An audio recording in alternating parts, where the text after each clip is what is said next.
Welcome to KRR kitchen. இன்றைக்கி நம்ம கிச்சனில் என்ன ரெசிபி பார்க்க போகிறோன்னா, நல்ல ஒரு அருமையான பால் பாயாசம் தான் எப்படி செய்கிறதுன்னு பார்க்க போகிறோம். இந்த பால் பாயாசம் செய்கிறது ஒரு சின்ன சின்ன டிப்ஸோடு ஷேர் பண்ணியிருக்கேன்.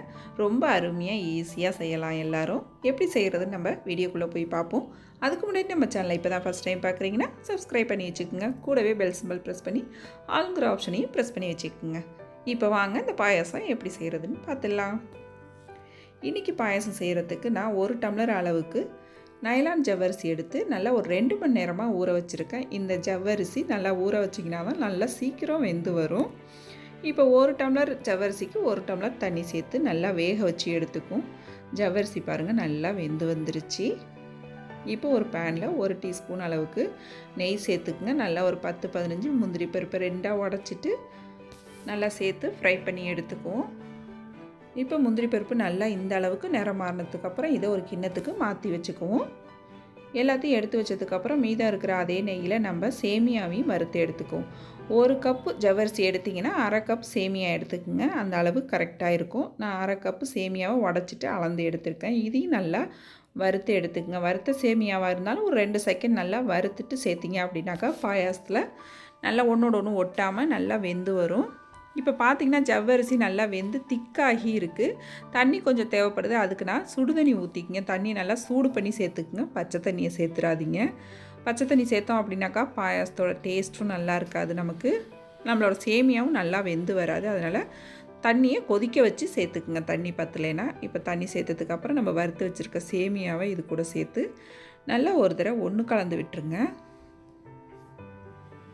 உடனே நல்லா ஒன்று கலந்து விட்டுட்டீங்க அப்படின்னாக்கா ஒன்றோட ஒன்று ஒட்டாமல் நல்லா வெந்து வந்துடும். நல்லா ஒரு 5 நிமிஷத்துக்கு இதை வேக வச்சு எடுத்துக்குவோம். இப்போ பாருங்கள் சேமியா நல்லா வெந்து வந்துருச்சு. ஜவ்வரிசி சேமியா எல்லாமே நல்லா வெந்து வந்துருச்சு. இப்போ 1 கப் ஜவ்வரிசிக்கு 1 கப் ஜீனி எடுத்துருக்கேன்னா இது கூடவே 1/2 டீஸ்பூன் ஏலக்காய் தூள், ஒரு பிஞ்ச் அளவுக்கு உப்பு சேர்த்து நல்லா கலந்து விட்டுக்குங்க. உங்களுக்கு இனிப்பு கொஞ்சம் கூட வேணும் அப்படின்னு நினச்சிங்கன்னா இன்னொரு 1/2 கப் அளவுக்கு சீனி கூட சேர்த்துக்கலாம். இப்போ பார்த்திங்கன்னா ஒரு 1/2 லிட்ரு பாலை நல்லா திக்காக சுண்ட காய்ச்சி எடுத்து வச்சுருக்கேன். அதை இதில் சேர்த்துக்குவோம். பால் நல்லா திக்காக காய்ச்சிக்குங்க. காய்ச்சி சேர்க்கும் போது டேஸ்ட் இன்னுமே நல்லாயிருக்கும் பாயாசம்.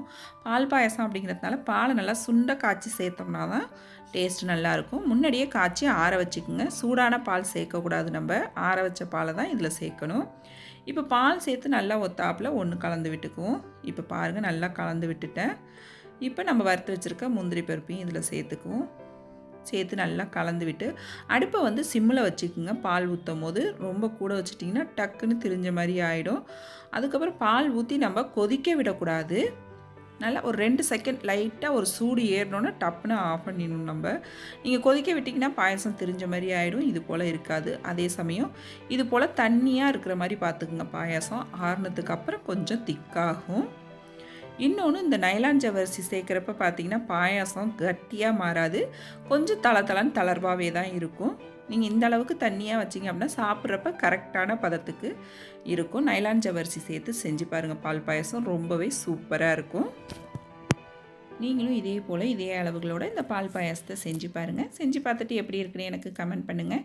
என்னோட இந்த ரெசிபி பிடிச்சிருந்துன்னா லைக் பண்ணுங்கள், ஷேர் பண்ணுங்கள். மறக்காமல் நம்ம கேஆர்ஆர் கிச்சனை சப்ஸ்கிரைப் பண்ணி வச்சுக்கோங்க. நாளைக்கு வேறொரு ரெசிபியோடு சந்திப்போம். தேங்க்ஸ் ஃபார் வாட்சிங்.